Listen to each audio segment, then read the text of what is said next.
Nesta série de aulas, vamos resolver os problemas do capítulo 8 do livro Fundamentos de Física, de Halliday e Resnick, 10ª edição. Problema 63. O cabo do elevador de 1.800 kg, da figura 8.56, se rompe quando o elevador está parado no primeiro andar, com o piso a uma distância d igual a 3,7 metros acima de uma mola de constante elástica K igual a 0,15 meganewtons por metro. Um dispositivo de segurança prende o elevador aos trilhos laterais, de modo que uma força de atrito constante de 4,4 kN passa a se opor ao movimento. Antes de responder as perguntas, vamos identificar os dados fornecidos pelo problema. A massa do elevador é igual a 1.800 kg e vamos escrever essa medida na notação científica. M é igual a 1,8 vezes 10 elevado a 3 kg. A distância inicial entre o elevador e a mola é d igual a 3,7 metros. O prefixo mega, que aparece na medida da constante elástica da mola, é equivalente à potência 10 elevado a 6. E esta medida pode ser escrita como K é igual a 0,15 vezes 10 elevado a 6 newtons por metro. O prefixo quilo, que aparece na medida do módulo da força de atrito, é equivalente à potência 10 elevado a 3. E essa medida pode ser escrita como a força de atrito, Fc, é igual a 4,4 vezes 10 elevado a 3 newtons. Agora vamos responder as perguntas. Letra A. Determine a velocidade do elevador no momento em que ele se choca com a mola. Durante o seu movimento, o movimento do elevador, a energia mecânica do sistema será igual à soma da energia cinética, da energia potencial elástica da mola e da energia potencial gravitacional. A energia cinética depende da massa e da velocidade do elevador e é calculado utilizando a equação K é igual a 1 sobre 2 mv ao quadrado. A energia potencial elástica depende da constante elástica e da deformação da mola e é calculada utilizando a equação. O S é igual a 1 sobre 2 kx ao quadrado.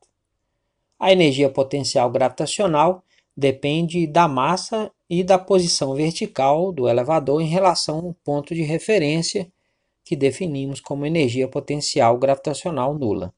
O G é igual a mgy.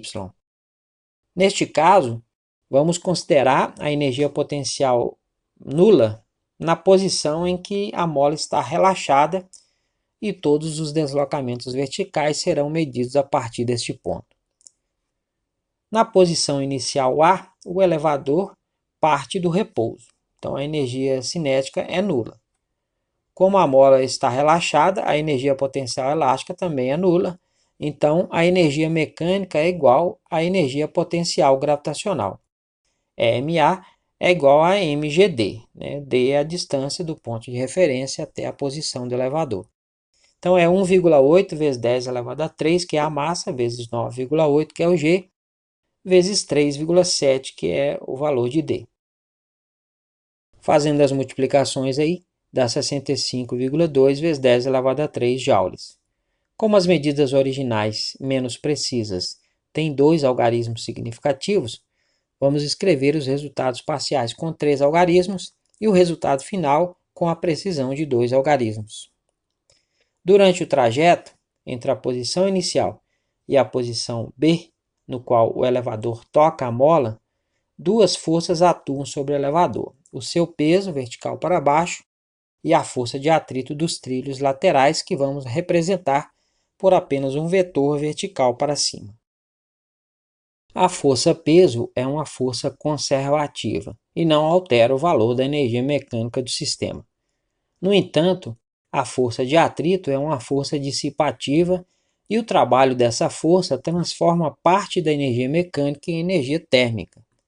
Como a força de atrito é constante, o trabalho dessa força pode ser determinado calculando o produto escalar entre o vetor força e o vetor deslocamento. O trabalho é F escalar com D. É o módulo de F vezes o módulo de D, vezes o cosseno de θ, o θ é o ângulo entre eles. Como a força de atrito é sempre contrária ao deslocamento, o ângulo entre esses dois vetores é igual a 180 graus. Então, o trabalho da força de atrito nesse trecho foi WFC é igual a FC escalar com D. É o módulo de FC vezes o módulo de D vezes o cosseno de 180 graus. O cosseno de 180 graus é menos 1. Então, fica menos 4,4 vezes 10 elevado a 3, que é o módulo de FC, vezes 3,7, que é o módulo de D. Efetuando esses cálculos aí, dá menos 16,2 vezes 10 elevado a 3 joules. A energia mecânica do sistema no ponto B EMB vai ser 65,2 vezes 10 elevado a 3, a energia mecânica inicial, menos 16,2 vezes 10 elevado a 3, o trabalho da força de atrito. Como as duas parcelas multiplicam a mesma potência, a gente pode somar os números que multiplicam essas potências. 65,2 menos 16,2 dá 49,0 vezes 10 elevado a 3 joules. Quando o elevador estiver no ponto B, sua energia potencial gravitacional é nula, porque ele está exatamente no ponto que usamos como referência. Como a mola está relaxada, a energia potencial elástica também é nula. A energia mecânica será igual à sua energia cinética. Então, EMB vai ser igual a 1 sobre 2 mVb ao quadrado. Resolvendo essa expressão para VB, fica o VB vai ser a raiz quadrada de 2 mB sobre m. Então, fica a raiz quadrada de 2 vezes 49,0 vezes 10 elevado a 3, que é o mB, sobre a massa 1,8 vezes 10 elevado a 3. Efetuando esses cálculos aí, dá 7,37 metros por segundo. Escrevendo o resultado com dois algarismos significativos, ele se torna, o VB vai ser 7,4 metros por segundo. Letra B. Determine a máxima redução x do comprimento da mola.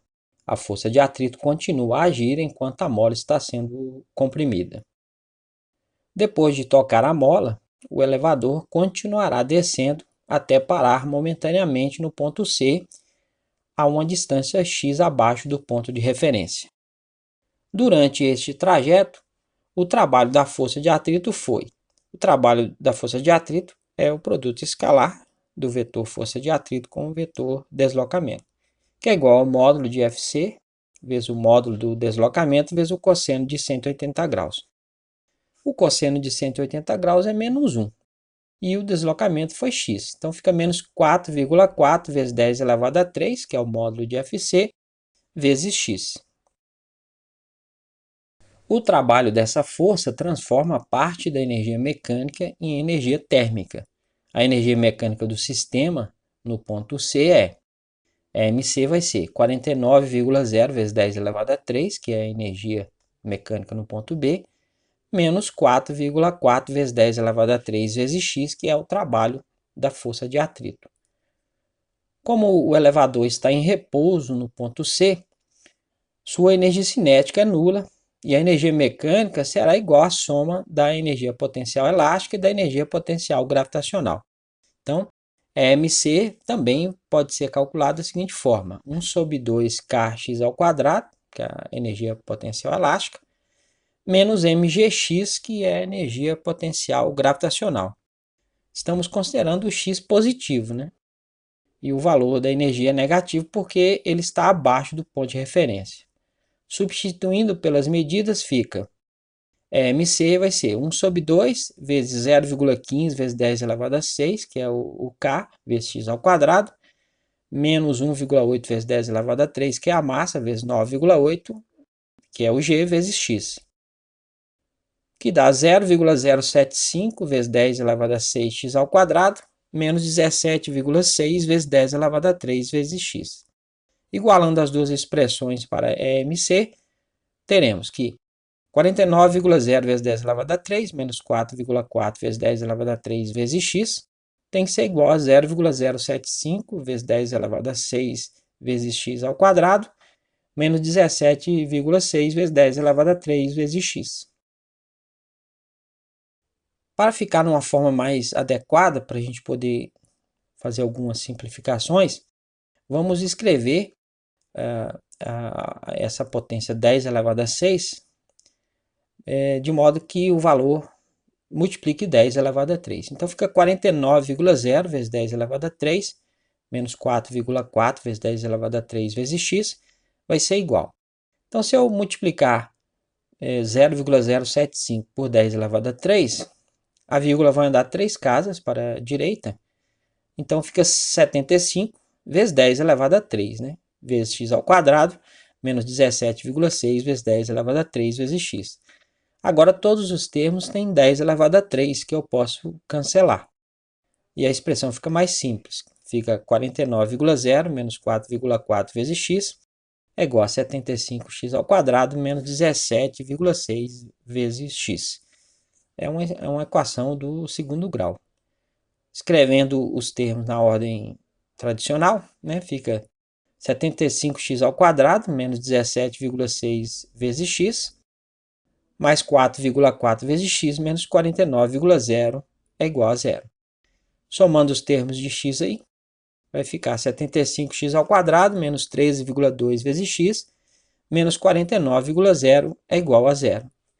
Para resolver essa equação, vamos utilizar a fórmula de Bhaskara, né?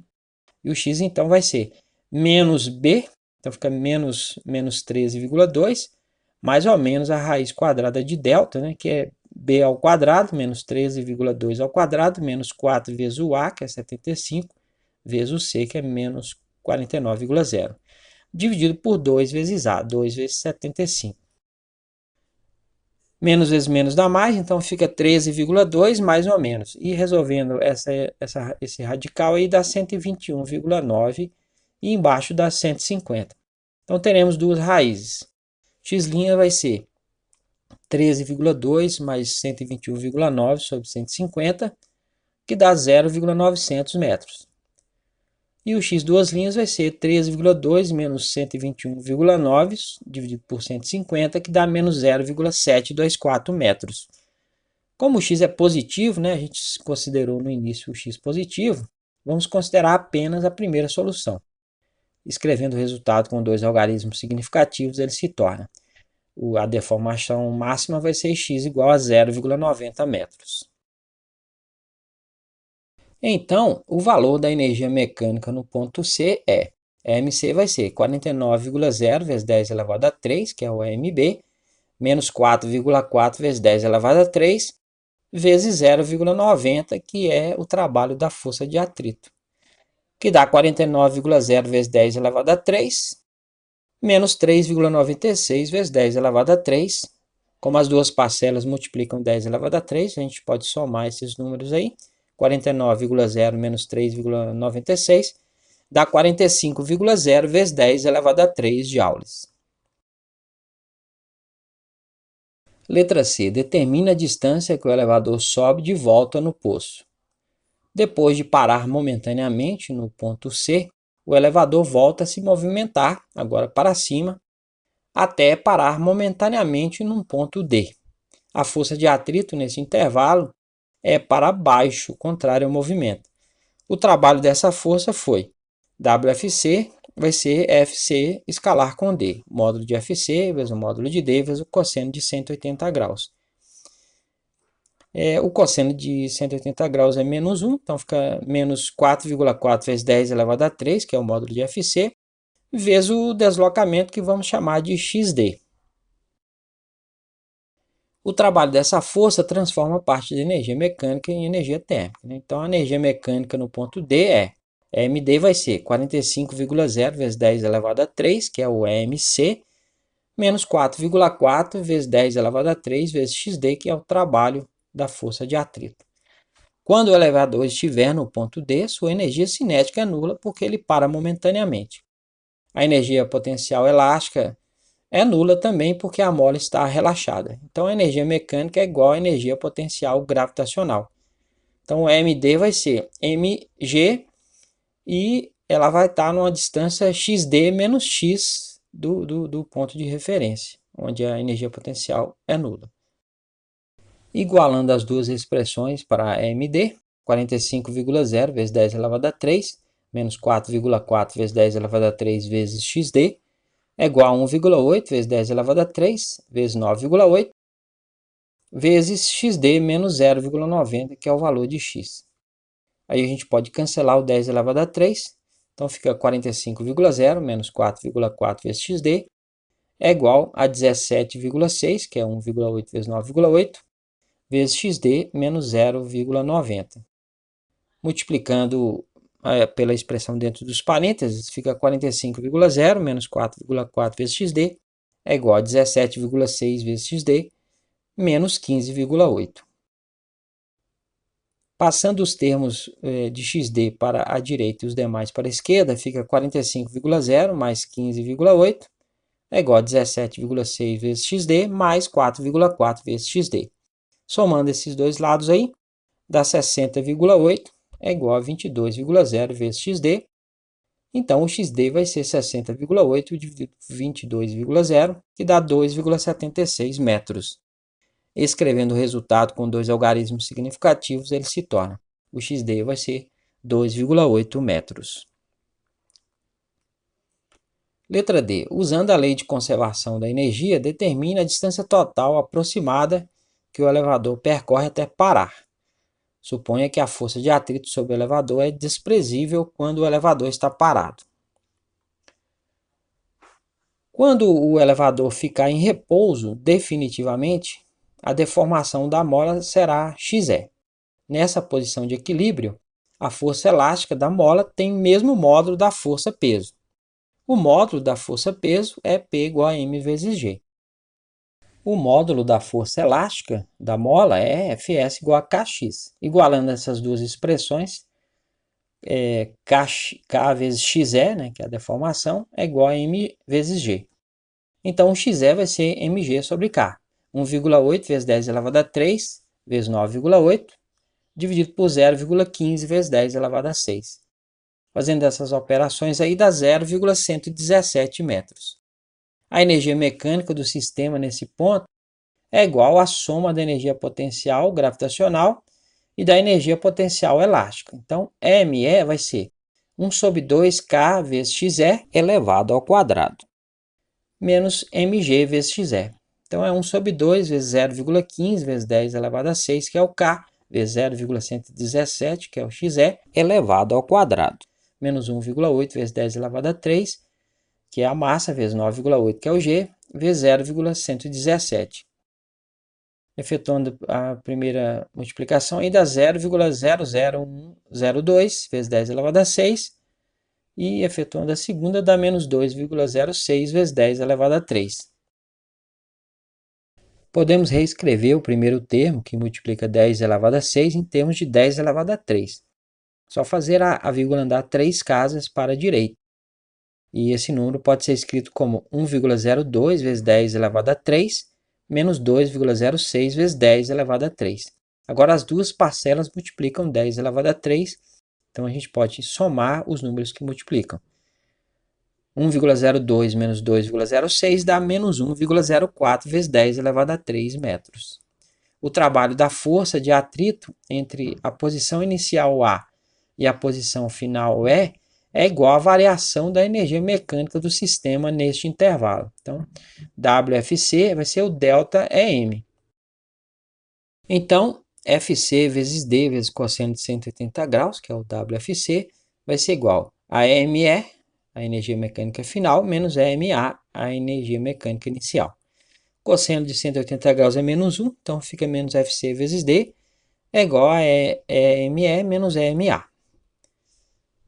A gente pode tirar esse sinal negativo da esquerda invertendo a ordem dos fatores da direita. Então, eu posso dizer que FC vezes D é igual a EMA menos EME.